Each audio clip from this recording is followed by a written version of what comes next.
नमस्कार दोस्तों। आज हम लोग पढ़ेंगे रसायन विज्ञान में आवर्त सारणी पीरियोडिक टेबल का पार्ट 2। यदि आप लोग इस चैनल पर पहली बार विजिट किए हैं तो चैनल के डिस्क्रिप्शन में लिंक दिया हुआ है, वहां से जाकर आप पार्ट 1 देख सकते हैं।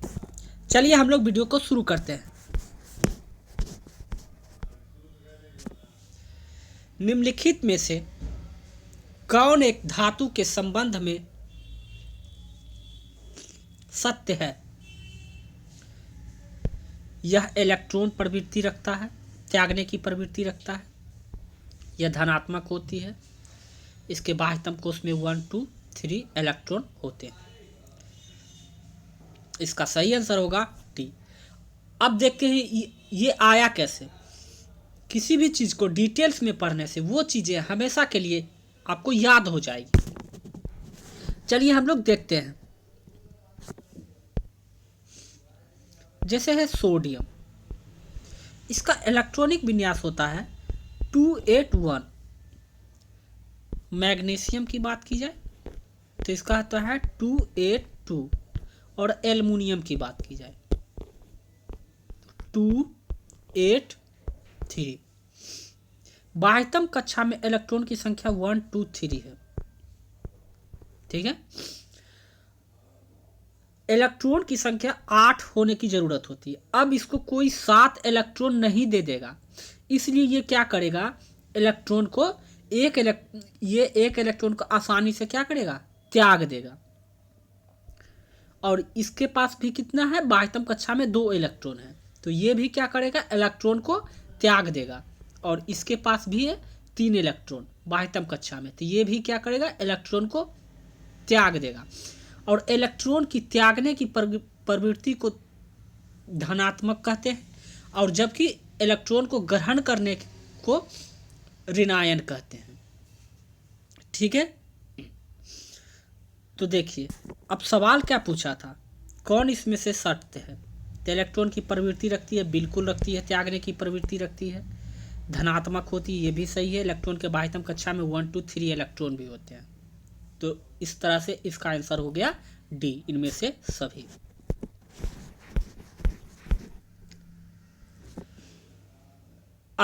आधुनिक आवर्त सारणी में निम्नलिखित में से क्या आवर्त में बाएं से दाएं जाने पर घटता है और समूह में ऊपर से जाने पर बढ़ता है?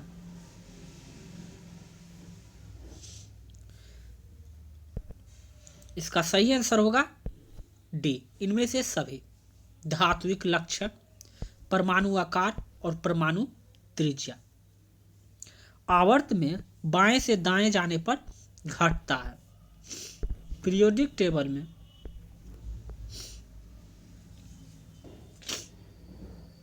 और समूह नीचे आने पर बढ़ता है। क्या हो जाएगा, परमाणु त्रिज्या, परमाणु आकार और धात्विक लक्षण। आधुनिक आवर्त सारणी में टेढ़ी मेढ़ी रेखा अलग करती है। आधुनिक आवर्त सारणी में एक टेढ़ी मेढ़ी रेखा होती है जो अलग करती है धातु को अधातु से। इसे ही टेढ़ी मेढ़ी रेखा कहते हैं। इसका आंसर हो जाएगा बी।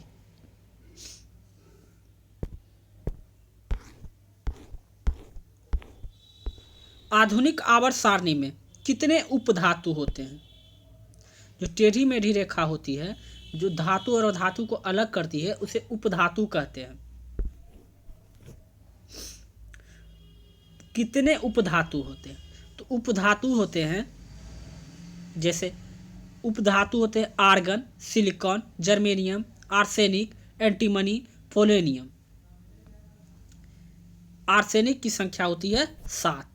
इसका आंसर क्या होगा, डी होगा। याद रखिएगा आप लोग। आवर्त सारणी में बाएं से दाएं जाने पर प्रवृत्ति के बारे में कौन सा कथन असत्य है?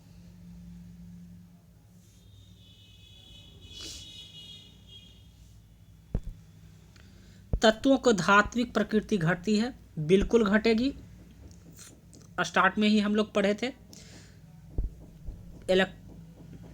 तत्वों की धात्विक प्रकृति बाएं से दाएं जाने पर क्या होती है, घटती है। संयोजकता इलेक्ट्रॉन संख्या की बढ़ती है और संयोजकता इलेक्ट्रॉन की संख्या भी बढ़ेगी। परमाणु आसानी से इलेक्ट्रॉन को त्याग कर सकते हैं, ये बिल्कुल गलत है। क्यों कि परमाणु जो है आसानी से इलेक्ट्रॉन त्याग नहीं सकते, क्योंकि इलेक्ट्रॉन की संख्या बढ़ती जाती है और नाभिक और इलेक्ट्रॉन के बीच आकर्षण बल भी बढ़ता जाता है। इस कारण से वह इलेक्ट्रॉन त्याग नहीं कर सकता और इसके ऑक्साइड अधिक अम्लीय होते हैं। हाँ, और ये अम्लीय होते हैं, इसलिए ये इसके ऑक्साइड भी क्या होंगे, अम्लीय होंगे। तो इस तरह से इसका आंसर क्या हो जाएगा, कौन सा कथन असत्य है? तो परमाणु आसानी से इलेक्ट्रॉन को त्याग नहीं कर सकते हैं, त्याग कर सकते हैं, सॉरी।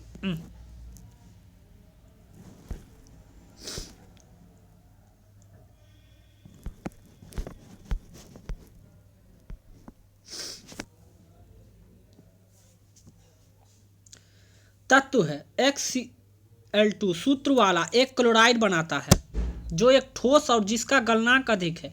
आवर्त सारणी में यह तत्व संभवतः किस समूह के अंतर्गत आता है? अब देखिए, हम पहले क्या बताए थे, X। सबसे पहले सूत्र को डिराइव कैसे किया जाता है, Cl। तो इसका हो जाएगा 2 और इसका होगा 1, ठीक है। अब देखेंगे किसकी इलेक्ट्रॉन संयोजकता 2 होगी, ठीक है। और सोडियम का क्या होता है 1, मैग्नीशियम का 2, एल्युमिनियम का 3 और सिलिकॉन का 4। तो 2 किसका है संयोजकता, मैग्नीशियम का। आंसर क्या हो जाएगा, बी। किसी तत्व के परमाणु का इलेक्ट्रॉनिक विन्यास 2s2 है, यह तत्व कौन सा है? इसका सही आंसर क्या हो जाएगा, मैग्नीशियम। मैग्नीशियम का क्या होता है इलेक्ट्रॉनिक विन्यास 12।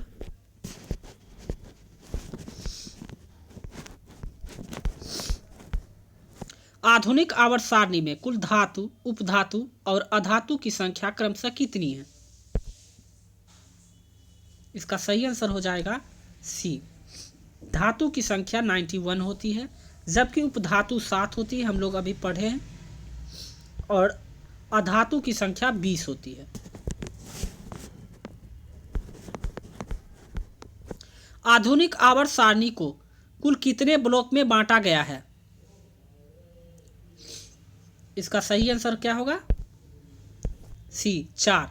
क्या होता है, एस, पी, डी और एस, ये 4 ब्लॉक में बांटा गया है, ठीक है। जिसमें कि एस, डी,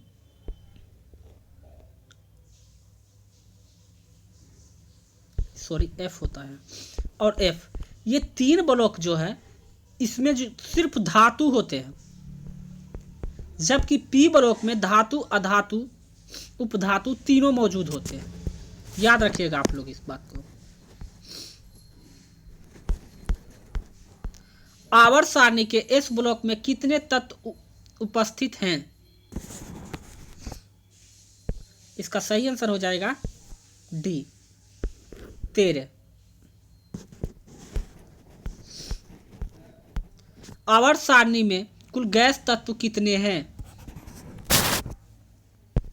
इसका सही आंसर होगा 11। देखिए कौन कौन है, हम लोग लिख लेते हैं। Helium, neon, argon, krypton, xenon,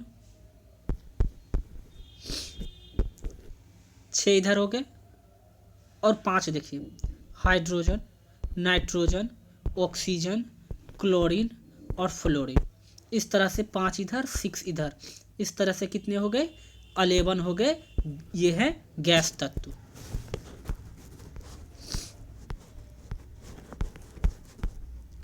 आवर्त सारणी में कितने ऐसे तत्व हैं जो कमरे के तापमान पर द्रव अवस्था में पाया जाता है?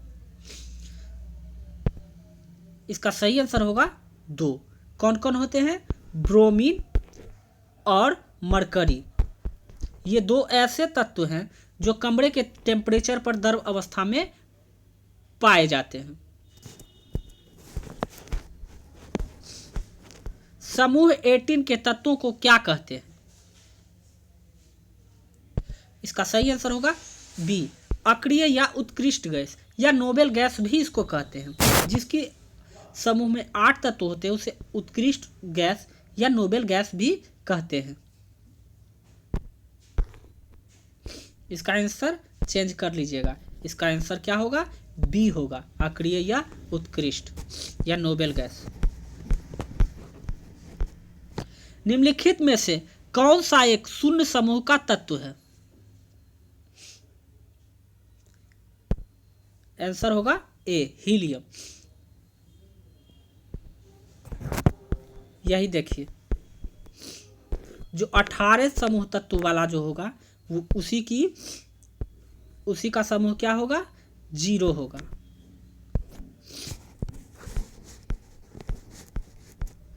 आवर्त सारणी में कुल संक्रमण तत्वों की संख्या कितनी है? इसका सही आंसर होगा डी, 40 होता है।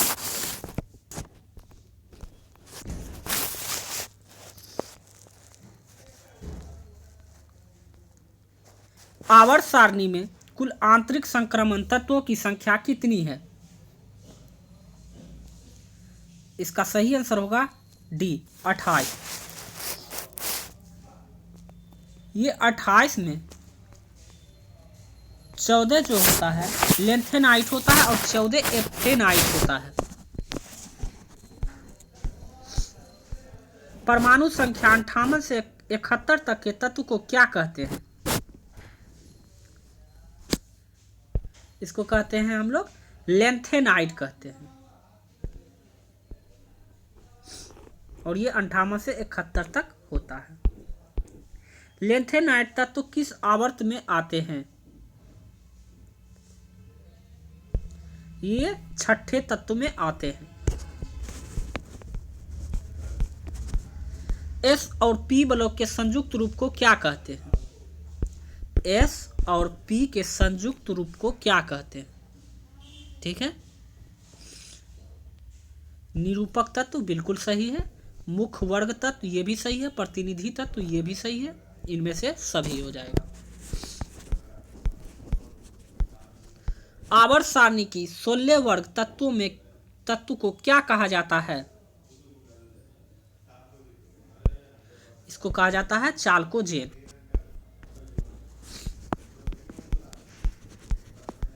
सिक्का धातु किसे कहा जाता है? ये भी सही है, Ag और Au ये तीनों मिलकर बना होता है। इसका सही आंसर क्या हो जाएगा? इनमें से सभी। निम्नलिखित में से सही सेट चुने। समूह 1 क्षारीय धातु है, ये बिल्कुल सही है। समूह 2 क्षारीय मृदाय धातु है, ये भी सही है। एक्टिनोइड रेडियोधर्मी तत्व है, ये भी बिल्कुल सही है। तो इसका सही आंसर हो जाएगा डी, उपयुक्त सभी।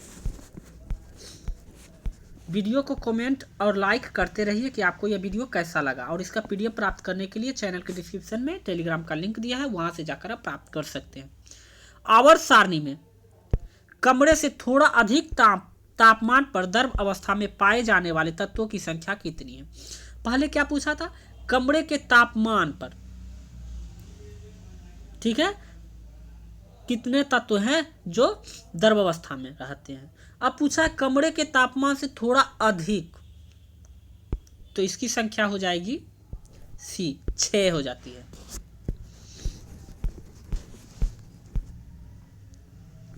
निम्नलिखित में से कौन सा सही है? न्यूनतम विद्युत ऋणात्मकता वाला तत्व है, बिल्कुल सही है। और उच्च विद्युत ऋणात्मकता वाला तत्व है फ्लोरीन, बिल्कुल सही है ये भी। उच्च आयनीकरण ऊर्जा वाला तत्व है हीलियम, ये भी बिल्कुल सही है। इसका आंसर हो जाएगा डी। सामान्यतः आवर्त सारणी में बाएं से दाएं जाने पर आयनीकरण ऊर्जा हम लोग इसको पहले भी पढ़ चुके हैं। आयनीकरण ऊर्जा जो होगी वो क्या होगी? बढ़ती है। यदि आपको यह वीडियो इस तरह से हमारा 25 क्वेश्चन कंप्लीट हुआ, यदि आपको यह वीडियो अच्छा लगा हो, हेल्पफुल लगा हो, तो चैनल को सब्सक्राइब करके अपने दोस्तों के साथ जितना हो सके शेयर कीजिए, क्योंकि इसका लाभ वो भी उठा सके। ये काफ़ी महत्वपूर्ण सवाल है किसी भी गवर्नमेंट एग्ज़ाम के लिए। मिलते हैं हम लोग नेक्स्ट वीडियो में। अभी के लिए बस इतना ही। जय हिंद।